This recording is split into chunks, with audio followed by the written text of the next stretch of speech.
Releer estas páginas, cuyas líneas encierran con detalles quién eras y qué hacían las feministas chilenas hace 20 años, puede contribuir a la revisión de nuestra historia colectiva desde otro lugar, abandonando las metáforas de olas y silencios que nos empujan a mirar sin grises, desde la presencia o ausencia de nuestras voces en distintos momentos históricos. Esperamos que revisar nuestra historia reciente también ayude a mirar el presente con otros ojos, no como un estallido que surge de la nada de forma intempestiva, sino como una coyuntura históricamente situada, habilitada por las condiciones políticas y, sobre todo, fruto del accionar individual y colectivo, a menudo silencioso e invisible, de intelectuales, escritoras, académicas, activistas, jóvenes, adultas y viejas que nunca han dejado de luchar por igualdad, autonomía, derechos y dignidad contra la violencia y la discriminación. Es esa labor la que ofrece herramientas conceptuales y políticas, la que transforma la rabia individual en proyecto colectivo, la que posibilita la emergencia de una movilización pública masiva. Eso es parte de la introducción a esta segunda edición de Un nuevo silencio feminista, la transformación de un movimiento social en el Chile de postdictadura, que, como habrán inferido, fue editado hace 20 años y que hoy día tiene una reedición de la mano de Historiográfica Ediciones y que fue escrito por Lorena Godoy, Elizabeth Guerrero y Marcela Río, que nos acompaña aquí. ¿Cómo estás, Marcela? Muy bien, Antonella, gracias por la invitación. Qué bueno estar en la radio nuevamente. Sí, nosotros hemos conversado de muchas versiones, versión PNUD, sí, versión Comunidad Mujer. Todas las versiones, todos los sombreros. No me tocó versión ministra a mí, pero sé que con la radio lo sí, conversaste. Pero estuve con la radio muchas veces, ¿no? Y además yo siempre digo, siento como parte de mi casa porque durante muchos años vine todas las semanas a la radio, sí, como comentarista. Entonces, de verdad siento que esta es como la primera radio en la que yo, y nunca he sido comentarista habitual en ninguna otra radio. Entonces, esta es en parte mi casa también. Nos encanta sentir que nuestra familia es tan extendida y tan selectiva, además, en su maravilla de personas vinculadas, ¿no? Bueno, Un nuevo silencio feminista es un libro que a mí me resultó tan interesante por tantas razones, ¿no? Ustedes se hacen esta pregunta hace 20 años atrás bajo este prejuicio que una vez llegada la democracia, el feminismo se desarticuló. No solamente el feminismo, sino que muchas otras organizaciones sociales que se unieron y fueron muy locuaces, muy vocales respecto a la lucha contra la dictadura, y una vez que llegó la democracia, listo, nos fuimos para la casa. Ese era un poco el prejuicio con el que ustedes se enfrentan para investigar acá, y lo que demuestran a lo largo de la investigación es que no es tan así, que sí hay una transformación en las maneras, que sí hay un movimiento en que se dispersa o se expresa de otras formas, que efectivamente también hay divisiones, y me encanta que lo pongan en el libro. O sea, es como sí, los feminismos son complicados y hay miradas muy diversas y hay algunas que se encuentran y se distancian, pero que no desaparecieron. Y quiero partir con esa base para preguntar respecto a esto que yo leía, que me parece que es fundamental entender que lo que empieza a pasar de manera muy visible a partir del 2018 tiene una base histórica muy potente. Hablemos de eso. Sí.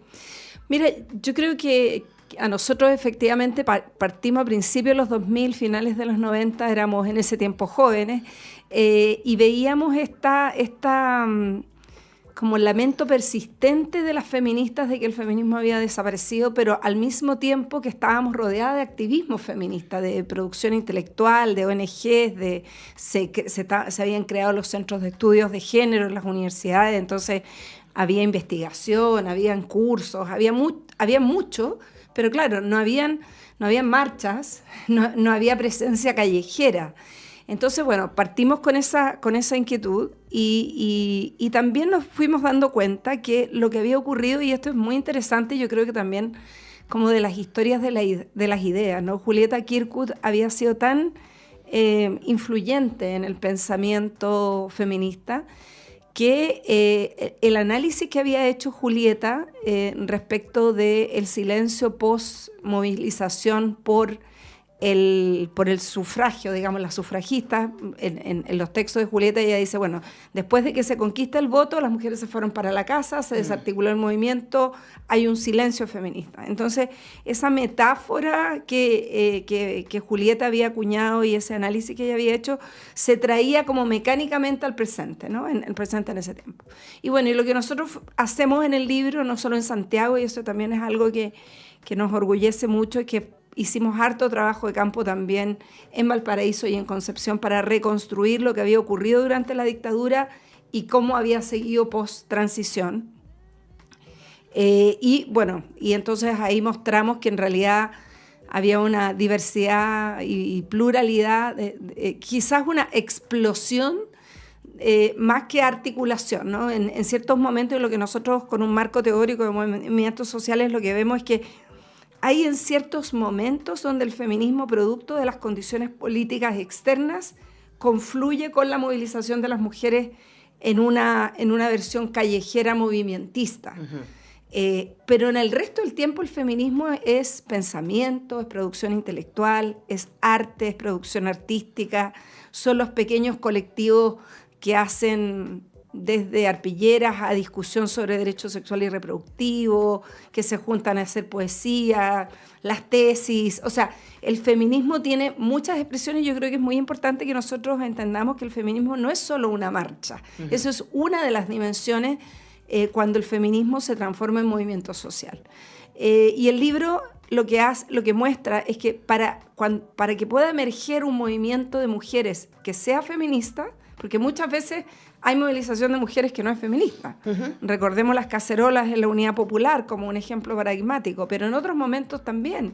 Mujeres deudoras habitacionales, son todas mujeres. No necesariamente toda movilización de mujeres siempre va a ser feminista. Marquemos eso, porque ustedes lo dicen en el libro y me parece que es súper importante esa anotación, que es básicamente también parte de vuestra metodología. O sea, no vamos a entender todo movimiento de mujeres como movimiento feminista, porque el movimiento feminista tiene un acontecer político. Y además hay un marco conceptual, por diverso que era, de que tú entiendes que hay un sistema de dominación, le llames patriarcado, le llames discriminación de género, le llames desigualdades. Hay un sistema de dominación donde las mujeres tenemos la peor parte y hay una voluntad política explícita por transformarlo. Para que exista feminismo tú tienes que tener ese marco. Tú partes de la base de que tú quieres transformar la realidad para generar condiciones distintas, en algunos casos de más igualdad, en otros con distintos marcos. Por eso es que no necesariamente las mujeres movilizadas se movilizan solo por una agenda feminista. Pero lo que sí es importante es que para que las mujeres se movilicen y adquieran este marco feminista, lo que ocurre históricamente, y esto no solo en Chile, sino en otras partes, es que tú tienes antes de la movilización esa producción teórica intelectual. Tú tienes a los colectivos debatiendo, tienes a la Julieta Kirkwood escribiendo, tienes gente en los centros de estudios de género en las universidades, las estudiantes haciendo tesis, pensando, conversando. Y entonces, yo diría, el 2018 no es solo parte de una larga historia de continuidad con lo que pasó con la lucha en contra de la dictadura, con el feminismo de los años 90, de los 2000, sino que también quizás tiene una base más cercana desde el 2011, ¿no? Porque efectivamente yo diría que una de las corrientes principales del feminismo, y esto ya no está en el libro, pero una de las corrientes principales que surge desde el 2018 tiene sus raíces, yo diría, fuertemente en las universidades del país, porque y por eso es que las estudiantes universitarias tuvieron un rol tan importante en el 2018, porque las universidades se transformaron lo que tuvieron el lugar que tuvieron las ONGs en los 80. En los 80, durante la dictadura, las feministas estaban en las ONGs y en los 90 y en los 2000 muchas de las feministas, no todas, pero una gran cantidad de feministas estaban en las universidades, mucho más, formando nuevas generaciones.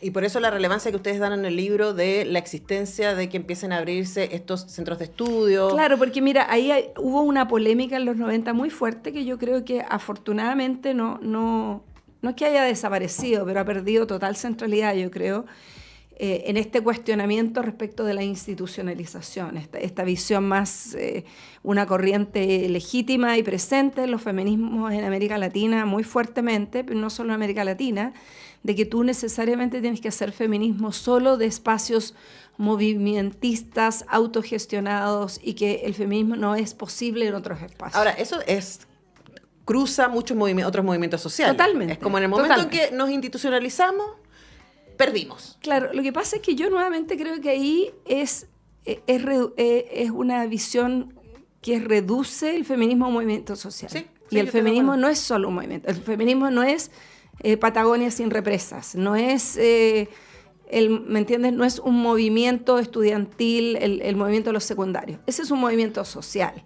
que tiene demandas.